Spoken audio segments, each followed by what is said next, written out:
کینہ بغض رکھنے والا، شرابی، قاتل، شلوار ٹخنوں سے نیچے لٹکانے والا، چغل خور، ان 7 افراد کی اس عظیم رات میں بھی مغفرت نہیں ہوتی۔ افضل یہ ہے کہ اس رات میں عبادت کیا کرو اور دن میں روزہ رکھا کرو۔ اس رات میں اللہ تعالیٰ اپنے بندوں کی طرف متوجہ ہوتے ہیں اور اعلان ہوتا ہے، کون ہے جو گناہوں کی بخشش اور رزق میں وسعت طلب کرے، کون مصیبت زدہ ہے جو مصیبت سے چھٹکارا حاصل کرنا چاہتا ہے۔ ان حدیث مبارکہ اور صحابہ کرام رضوان اللہ علیہ اجمعین اور بزرگان دین کے عمل سے یہ ثابت ہوتا ہے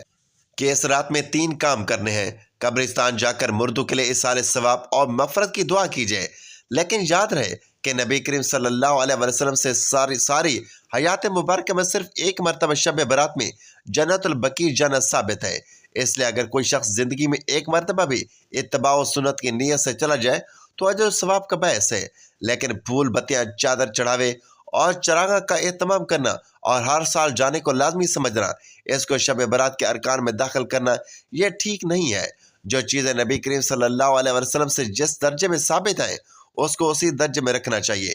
اسی کا نام اتباع اور دین ہے۔ اس رات میں نوافل، تلاوت قرآن پاک، ذکر و اذکار کا اہتمام ضرور کرنا چاہیے۔ اس بارے میں یہ واضح رہے کہ نفل ایک ایسی عبادت ہے جس میں تنہائی مطلوب ہے، یہ خلوت کی عبادت ہے، اس کے ذریعے انسان اللہ کا قرب حاصل کرتا ہے۔ لہذا نوافل وغیرہ تنہائی میں اپنے گھر میں ادا کر کے اس موقع کو غنیمت جانیں۔ نوافل کی جماعت اور مخصوص طریقہ اپنانا درست نہیں ہے۔ یہ فضیلت والی راتیں میلے اجتماع منعقد کرنے کی رات نہیں ہے، بلکہ گوشہ تنہائی میں بیٹھ کر اللہ سے تعلق استوار کرنے کی قیمتی لمحات ہیں۔ ان کو ضائع ہونے سے بچائیے۔ ان 3 دنوں میں روزہ رکھنا بھی مستحب ہے۔ ایک تو اس بارے میں حضرت علی رضی اللہ تعالیٰ عنہ کی روایت ہے، اور دوسرا یہ کہ نبی کریم صلی اللہ علیہ وسلم ہر 13، 14، 15 تاریخ روزوں کا اہتمام فرماتے، لہٰذا اس نیت سے روزہ رکھا جائے تو موجب اجر و ثواب ہوگا۔ باقی اس رات میں پٹاخے بجانا، آتش بازی اور حلوے کی رسم کا اہتمام کرنا، یہ سب خرافات اور اسراف میں شامل ہے۔ شیطان ان فضولیات میں انسان کو مشغول کر کے اللہ کی مغفرت اور عبادت سے محروم کر دینا چاہتا ہے، اور یہی شیطان کا اصل مقصد ہے، اور سلف صالحین نے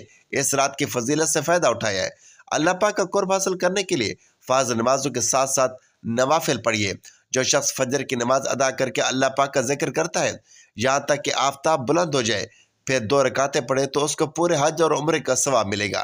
حدیث مبارکہ کا مفہوم ہے، حضرت ابو ہریرہ رضی اللہ تعالیٰ عنہ سے مروی ہے، حضور پاک صلی اللہ علیہ وسلم فرماتے ہیں، اللہ پاک نے فرمایا، جو میرے کسی ولی سے دشمنی کرے اس سے میں نے لڑائی کا اعلان کر دیا، اور میرا بندہ جن چیزوں کے ذریعے میرا قرب چاہتا ہے ان میں مجھے سب سے زیادہ فرائض محبوب ہے، اور نوافل کے ذریعے ثواب حاصل کرتا رہتا ہے، یہاں تک کہ میں اسے اپنا محبوب بنا لیتا ہوں۔ اگر وہ مجھ سے سوال کرے تو اسے ضرور دوں گا، پناہ مانگے تو اسے پناہ دوں گا۔ حدیث مبارکہ کا مفہوم ہے، آقا صلی اللہ علیہ وسلم نے فرمایا، جو شخص وضو کرے اور اچھا وضو کرے اور ظاہر اور باطن کے ساتھ متوجہ ہو کر 2 رکعت پڑھے اس کے لیے جنت واجب ہو جاتی ہے۔ گناہ اور فضولیات سے بچنے کے لیے فرض نماز کی پابندی کے ساتھ ساتھ نوافل کی کثرت کیجیے۔ ایک تو آپ کا وقت اللہ پاک کی عبادت میں گزرے گا اور گناہوں سے بچے رہیں گے، دوسرا اللہ پاک کا قرب حاصل ہوگا اور اسی کے سبب بیڑا پار ہوگا۔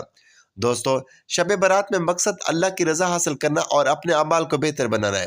پیارے دوستو، شب برات ایک ایسی رات ہے جس رات کے اندرونی انسانی زندگیوں کے بارے میں بہت اہم فیصلے کیے جائیں گے۔ کون مرے گا اور کون جیے گا، اور کون اس دنیا میں ایک نئی زندگی کی شروعات کرے گا، کون اس دنیا کو چھوڑ کر الوداع کہے گا، کون غریبی سے امیر بن جائے گا، اور کس کی زندگی کا زوال شروع ہونے والا ہے، اور کن لوگوں کے نام مردہ لوگوں کی لسٹ میں لکھ دیے جائیں گے۔ پیارے دوستو، آج کی اس منفرد ویڈیو میں ہم آپ کو بتائیں گے کہ شب برات کی حقیقت کیا ہے، اس رات میں نامہ اعمال کیوں تبدیل ہوتے ہیں، اور اس رات میں انسانوں کے بارے میں کون کون سے اہم فیصلے کیے جاتے ہیں، اور اگر خدا نہ خواستہ ہمارے نام بھی مردہ لوگوں کی لسٹ میں لکھا جا چکا ہو تو ہمیں کیا کرنا چاہیے، اس رات کتنے لوگوں کی مغفرت کی جاتی ہے، اور اس رات کون سے وہ بدبخت لوگ ہیں جن کی مغفرت نہیں کی جاتی ہے، اور حضور صلی اللہ علیہ وسلم نے اس رات کون کون سے عمل کرنے کا ارشاد فرمایا، اور بعد تقاضا مسلمان ہم کو شب برات کو کس طرح گزارنا چاہیے۔ پیارے دوستو، ان تمام تر سوالوں کے جوابات قرآن و حدیث کی روشنی میں آج کی اس ویڈیو میں ہم آپ کو بتائیں گے۔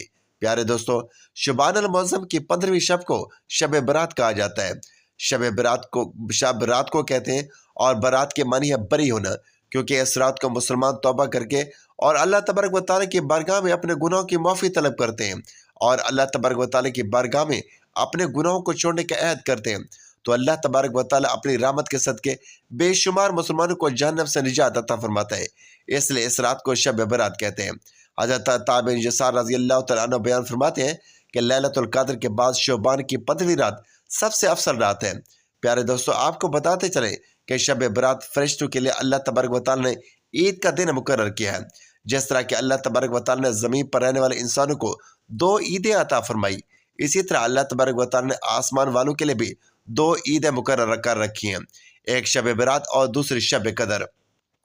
انسان کیونکہ یہ دونوں عیدیں دن میں مناتے ہیں، جبکہ فرشتے یہ دونوں عیدیں رات کو مناتے ہیں۔ اللہ تبارک و تعالیٰ نے ان دونوں راتوں کو فرشتوں کے لیے عید کے لیے مقرر کیا، کیونکہ انسان رات کو سو جاتا ہے، جبکہ فرشتے رات کو سوتے نہیں، وہ ہر وقت اللہ تبارک و تعالیٰ کی عبادات میں مصروف رہتے ہیں۔ پیارے دوستو، شب برات کے متعلق اللہ تبارک و تعالیٰ قرآن پاک میں ارشاد فرماتا ہے، قسم ہے اس روشن کتاب کی کہ بے شک ہم نے اسے برکت والی رات میں اتارا، بے شک ہم ڈر سنانے والے ہیں، اس میں بانٹ دیا جاتا ہے ہر حکمت والا کام۔ اس آیت کریمہ کے تفسیر میں مفسرین لکھتے ہیں کہ اس شب سے مراد شب قدر یا شب برات ہے، اور حضرت اکرمہ رضی اللہ تعالیٰ عنہ اور دیگر مفسرین بیان کرتے ہیں کہ اس رات سے مراد شب برات ہے۔ پیارے دوستو، اس رات کے اندر ان تمام لوگوں کی فہرست تیار کی جاتی ہے جو اس دنیا کے اندر زندہ رہنے والے ہوں گے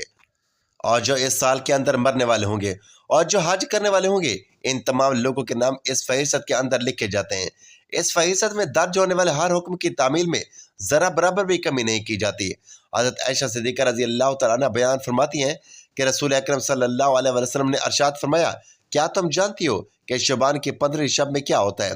تو حضرت عائشہ صدیقہ رضی اللہ تعالیٰ عنہ نے عرض کیا، یا رسول اللہ صلی اللہ علیہ وسلم، آپ ہی ارشاد فرما دیجئے۔ تو نبی کریم رؤوف رحیم صلی اللہ علیہ وسلم نے ارشاد فرمایا کہ آئندہ سال میں جتنے بھی پیدا ہونے والے ہوتے ہیں وہ اس رات میں لکھ دیے جاتے ہیں، اور جتنے لوگ آئندہ سال میں مرنے والے ہوتے ہیں وہ بھی اسی کتاب میں لکھ دیے جاتے ہیں، اسی رات میں لکھ دیے جاتے ہیں، اور اس رات میں لوگوں کے سال بھر کے اعمال اٹھائے جاتے ہیں، اور اس رات میں لوگوں کا رزق مقرر کیا جاتا ہے اور رزق اتارا جاتا ہے۔ حضرت عطا بن یسار رضی اللہ تعالیٰ عنہ بیان فرماتے ہیں کہ شعبان کی 15ویں رات اللہ تبارک و تعالیٰ مالک الموت کو ایک فہرست دے کر حکم فرماتے ہیں کہ جن جن لوگوں کے نام اس فہرست میں لکھے ہوئے ہیں ان کی روح کو آئندہ سال مقررہ وقتوں پر قبض کرنا۔ پیارے دوستو، اس رات میں لوگوں کی زندگی اور موت کا فیصلہ ہو چکا ہوتا ہے، جبکہ لوگوں کے حالات یہ ہوتے ہیں کہ وہ اپنی دنیا میں مگن ہوتے ہیں۔ کوئی اپنا بینک بیلنس بنانے کے چکروں میں ہوتا ہے، تو کوئی اپنی کوٹھی بنگلہ بنانے کے چکروں میں ہوتا ہے، تو کوئی اپنی شادیوں کی تیاریوں میں لگا ہوتا ہے،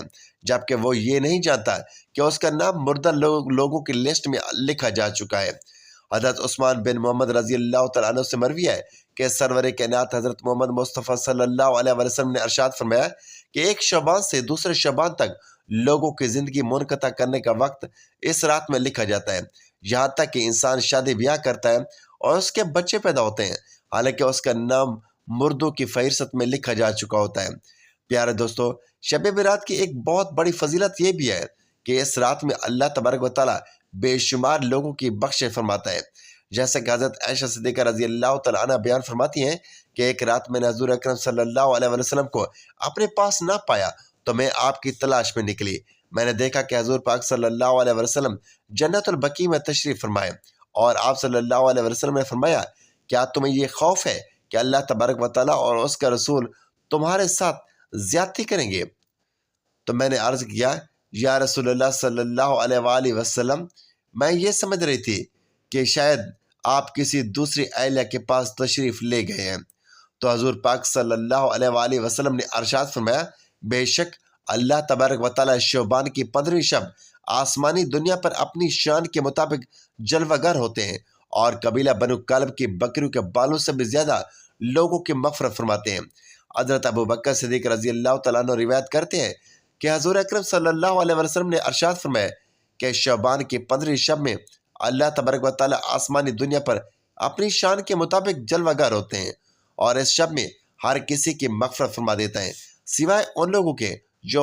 شرک کرنے والے ہوں اور بغض رکھنے والے ہوں۔ اور ایک دوسری روایات میں آتا ہے کہ نبی کریم رؤوف رحیم صلی اللہ علیہ وسلم نے ارشاد فرمایا کہ اللہ تبارک و تعالیٰ شعبان کی 15ویں شب میں اپنے رحم و کرم سے تمام مخلوقات کے بخشش فرما دیتا ہے سوائے ان لوگوں کے جو شرک کرنے والے ہوں اور کینہ رکھنے والے ہوں۔ حضرت عبداللہ بن عمر بن عاص رضی اللہ تعالیٰ عنہ سے روایت ہے کہ حضور اکرم صلی اللہ علیہ وسلم نے ارشاد فرمایا کہ شعبان کی 15 رات میں اللہ تبارک و تعالیٰ اپنی رحمت سے 2 شخصوں کے علاوہ سب لوگوں کی مغفرت فرما دیتے ہیں۔ ایک وہ شخص جو کینہ رکھنے والا ہو اور دوسرا وہ شخص جو کسی کو ناحق قتل کرنے والا ہو۔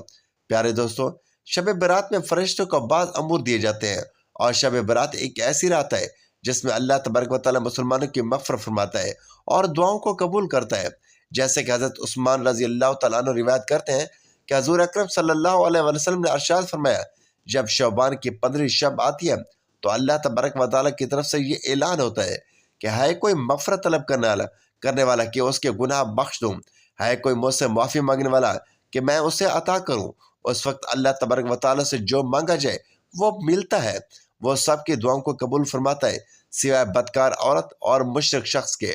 حضرت علی رضی اللہ تعالیٰ عنہ سے روایت ہے کہ سرکار دو عالم حضرت محمد صلی اللہ علیہ وسلم نے ارشاد فرمایا،